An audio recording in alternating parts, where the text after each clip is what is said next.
Bowe Bergdahl, Sergeant Bowe Bergdahl, we've all heard his name a great deal over the past several days. The exchange this week of the U.S. Army sergeant held as a Taliban prisoner for 5 years, for five high-ranking Taliban leaders held at Guantanamo Bay Prison, stirred up a lot of controversy, with the U.S. soldiers who served with Bergdahl accusing him of desertion, of being responsible for the deaths of American soldiers who were dispatched to rescue Bergdahl in 2009, and of Bergdahl having developed a rather cozy relationship with his Taliban captors, who, according to a news story, revealed Bergdahl had become a jihadist.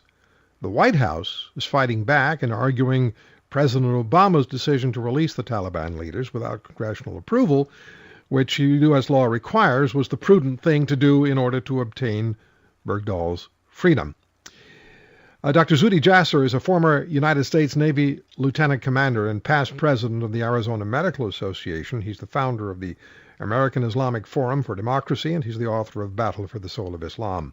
Dr. Jasser is, as I understand it, highly critical of the circumstances under which Bergdahl was released and the White House involvement, as well as Bowe Bergdahl's father's public statements. And as you know, Dr. Jasser is a fairly regular contributor to this program. Zuhdi, it's good to talk to you again. Oh, it's great to be with you, Roy. Thanks for having me. And Douglas Wissing is the author of Funding the Enemy. He was embedded with the U.S. frontline troops in the area of Afghanistan where Bergdahl either deserted or went missing legitimately. Doug Wissing has heard U.S. soldiers make the desertion charge in 2009. And Doug Wissing argues U.S. officials botched this exchange, but he's glad that Bowe Bergdahl is free. Doug, it's good to have you back on the show. Thanks. Always good to be with you. So let's begin with the fact that a U.S. Army sergeant is free again, and the circumstances are the ones that are being debated. Zuhdi, I'd like to begin with you. What's right? What's wrong about what happened?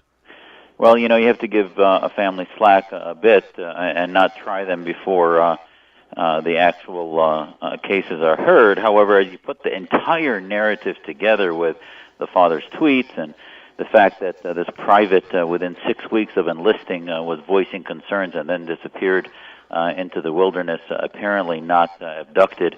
So all of these put together makes it hardly a sympathetic story, but, our military doesn't leave anyone behind. I get that. But to turn over 5 of the leading operatives of the Taliban from Gitmo in exchange for a private who was probably committing an act of treason is not only a bit much, and not only that, you see the engagement of our president so heavily in this with a press conference at the Rose Garden sort of shows you that there's really some significant tone deafness as to what we're fighting. The narrative that this family was putting out there is one that America's at fault and all the problems of the Afghan people are the West's issues, and rather than the fact that we were there to keep the West safe, to liberate them from their oppressors, who are the Taliban, there was no articulation of who the enemies were. So there are just so many problems with this, it's hard to know where to start. Doug, this one starts for you in 2009. You were in Afghanistan, embedded with U.S. frontline troops when Bergdahl went missing or deserted, whatever it turns out to eventually to be the case. And you heard soldiers then issue some concerns, did you not? Yeah, I was embedded in what was called P2K, the battle space that included Paktia and host provinces, which is the area where Bergdahl went missing. And it was a very volatile battle space. That at the time was the most kinetic, the most violent area in Afghanistan.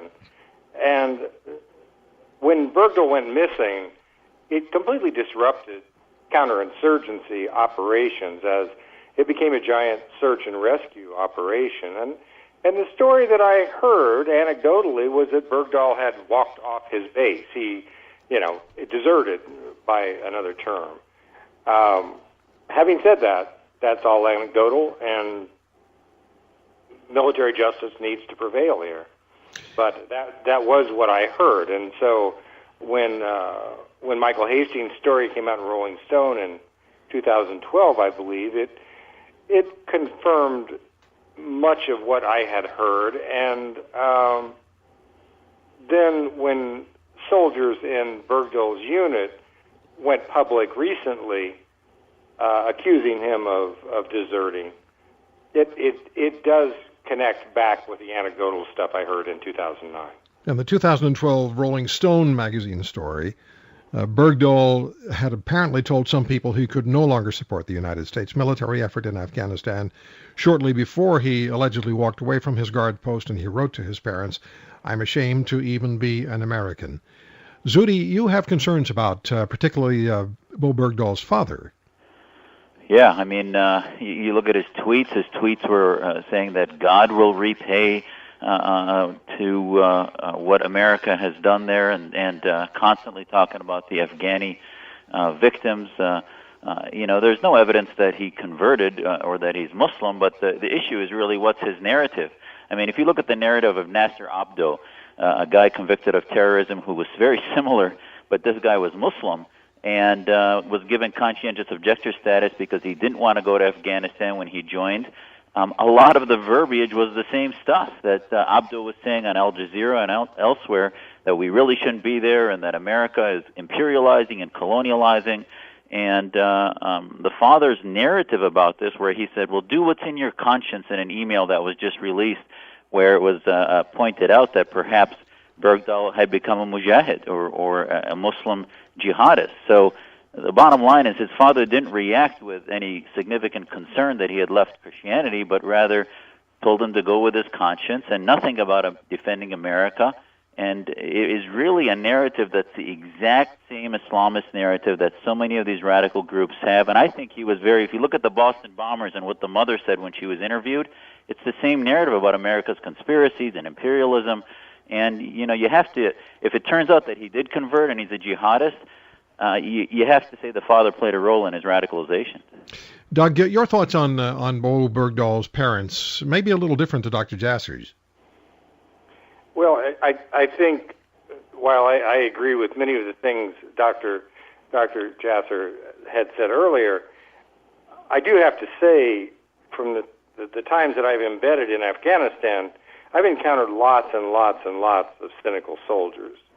There's many, many jaded soldiers out there that are questioning the U.S.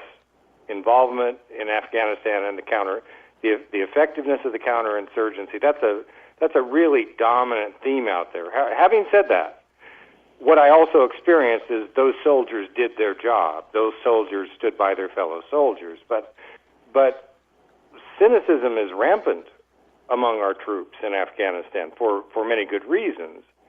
I do separate those two things out. I know of no other soldier that walked off the base, if indeed that is the case, if the allegation is true, speaking of Bowe Bergdahl. But I think the way I see Bowe Bergdahl's parents is they persevered. They wanted their son back from enemy hands. And I think we're in agreement that it's good that Bowe Bergdahl is out of Taliban hands. And we do have a long tradition of attempting to patriate every soldier that we possibly can. And then military justice takes over, as it should. But a nation has no right to send its people into a war if it's not ready to do everything it can to repatriate them. But Doug, if I could interject, it's not simply cynicism. It's one thing to say that the policy, we went to Somalia, and when we were there in Operation Restore Hope, so many people were saying, what are we doing here? It's a mess. And yeah, I get the cynicism, but it's one thing to be cynical, and it's another to articulate that America has evil intentions and that we're going to imperialize and that we're going to kill babies and children. And this is the words, if you look at the narrative of the father telling his son to do what's right for the Afghani people, nothing about American soldiers. And actually the narrative that America's soldiers are evil is the same narrative that was said about us in Iraq and elsewhere, that our soldiers weren't there to liberate and that it wasn't generally a moral force, but that it was an immoral, corrupt force. And I think that is a huge difference in narratives. I have to say I haven't read his tweets, so I really can't respond in any way that would be helpful here. Let me take a quick break, because when we come back, Zuhdi, I have to take a break, but when we come back, we can continue this. But I'd also like to talk to you both about how the exchange was handled. We have 5 top Taliban leaders who are at Guantanamo Bay prison. They have now been returned. They have a year where they're going to be in some sort of suspended state. But the president did it without congressional approval. And I'd like your thoughts on that when we come back. It's the Roy Green Show. My guests are Dr. Zuhdi Jasser, the founder of the American Islamic Forum for Democracy, former lieutenant commander of the United States Navy, and author of Battle for the Soul of Islam.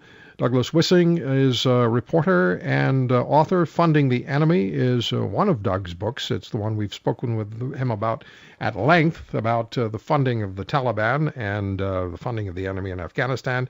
He has an upcoming book, Adventuring in the Graveyard of America's Deep State. Stay with us. Dr. Jasser, more of Dr. Jasser and Douglas Wissing in just a minute. Follow me on Twitter at The Roy Green Show, and emails to roy@roygreenshow.com. I worked with a colleague a number of years ago who was so afraid of crossing bridges that she told me when there was a lengthy bridge and she was driving with her husband, she'd climb into the trunk of the car, and she'd stay in the trunk until her husband drove her over to the other side. It's called phobias. And we'll have a segment on phobias tomorrow on the show. And one of them has to do with bridges and an entrepreneurial effort. Somebody got real smart about folks who are afraid of bridges, and we'll talk to that person because they're making a lot of money off it. And we'll speak to the man who found $125,000 and gave it back. He has virtually nothing himself, but he gave it back. We'll have that for you tomorrow on The Roy Green Show. We're talking now about the Bowe Bergdahl story. Sergeant Bowe Bergdahl, after 5 years as a prisoner of the Taliban, some people are suggesting in some stories that he had become more of, I don't know if an ally or a supporter of the Taliban is fair, but it's been suggested. Bowe Bergdahl is back with the United States military after being returned, and the trade was for 5 senior Taliban members. And the president made that decision. President Obama made that decision without checking with Congress. And then they had that Rose Garden moment with Bowe Bergdahl's parents, and it really proves that amateurs still are in charge at the White House after 6 years. Douglas Wissing is a guest. Funding the Enemy is his book about where the money went as far as the Afghanistan campaign was concerned, and his coming book is Adventuring in Graveyard of America's Deep State. And Dr. Zuhdi Jasser is the founder of the American Islamic Forum for Democracy, and Battling for the Soul of Islam is Dr. Jasser's book. Doug, when we were exchanging some emails over the last couple of days, you made the point, and it was very interesting, that the administration had an opportunity to get Bergdahl back much sooner, it appears, than they did, and at a much lesser cost than they eventually paid.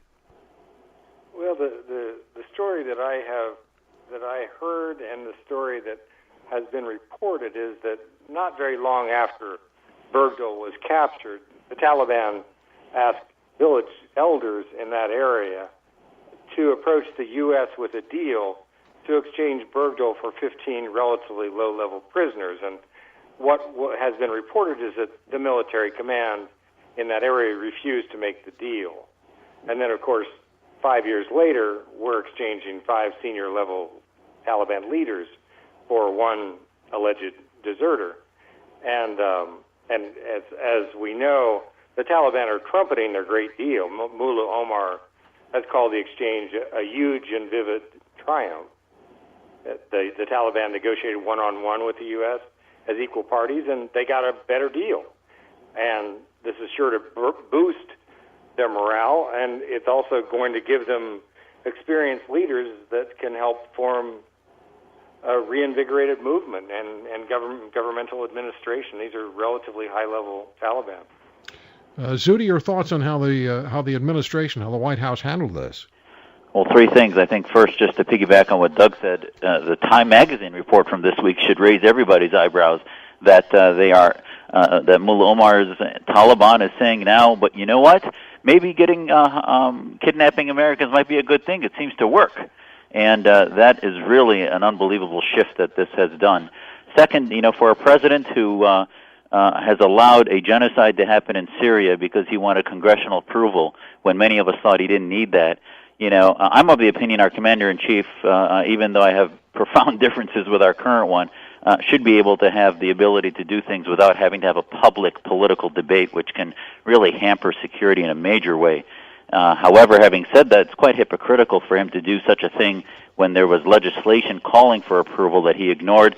Now you have senators from Lindsey Graham and even some on the left saying that even impeachment could be happening if such a thing happens again. And I think he was just trying to, sort of move forward with a policy to, well, if we can't close Gitmo, let's just get rid of all these guys and figure out a way to move forward. And he thought that his legacy is going to be to pull every soldier out of Afghanistan, so this was one of the remaining items. And last, I'd turn people's attention to Michael Ledine's piece in The Hill, where he talked about how hostages have been used to shift attention from policy.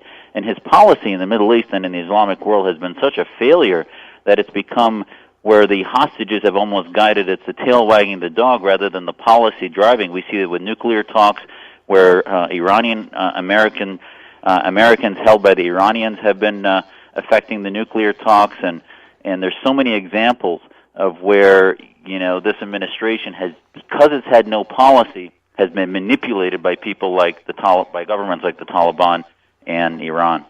One of the things that we worry about in Canada, you worry about in the United States, is homegrown terror. And as I look at the story and the developments over the last couple of days, and particularly Mullah Omar and the statements he's making and the Taliban crowing victory, this to me is very concerning because I see that as a potential tool to entice the people who radicalize young Americans and young Canadians. They'll use this as a tool to gain their objective. There's no doubt, and if you look at the way that the narrative of radicalization happens, it's all about weakness versus strength. It's about the strong horse, as Lee Smith has written about in the past, and Al-Qaeda. When they view us as weak, the Islamists will take every opportunity to move forward. And as Doug has written many times, our policies have been failure because of corruption and so many other things. But there is a third alternative. And that third alternative, not the Islamists, not the dictators, that third alternative of a liberal Islam can happen if America starts taking sides, and it hasn't done that. And I would ask people to remember Yvonne Ridley. She was a hostage in Iran and now has become a major Islamist radical in the UK. And a lot of these people become part of the anti-Western, anti-liberty movement, and we have been totally missing in that war of ideas. Gentlemen, I thank you for the time. Unfortunately, we've run out of it, but I always appreciate your participation on the show. Douglas Wissing, Funding the Enemy, and the new book coming soon, Adventuring in the Graveyard of America's Deep State, and Dr. Zuhdi Jasser, The Battle for the Soul of Islam. Thanks so much for your time. Thank you.